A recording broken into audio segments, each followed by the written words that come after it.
Hola, ¿cómo están? Les habla Grace, la profesora de teatro de Escuela Nadime. Y hoy día vamos a hacer un segundo video para los más pequeños y pequeñitas de nuestra escuela. Presta atención, vamos a trabajar dos cuentos que lo vamos a realizar con nuestras manos para trabajar el sonido de nuestra voz. Primer cuento.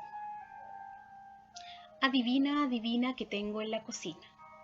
Un enano, dos enanos, que se estiran y se encogen.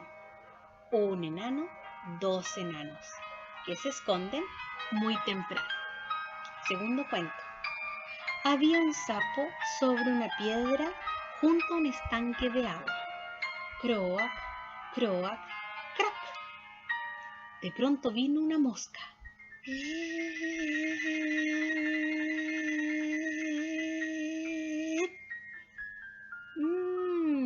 ¡Ay, qué rico! ¡Ay, qué rico! Croak, croak, crack. Luego vino un moscardón.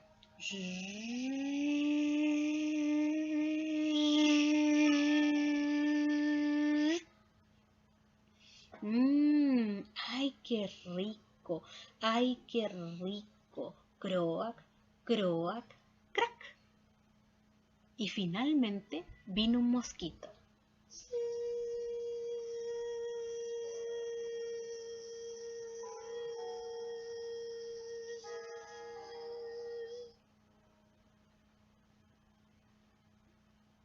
Croak, croak, crack. Y así el sapo se zambulló en el agua. Así que esos dos cuentos vas a trabajar en casa. Es súper importante que no te olvides de practicar el sonido de tu voz, sobre todo en estos tiempos que hay que cuidarse mucho. Si quieres, puedes grabar con tu celular el trabajo.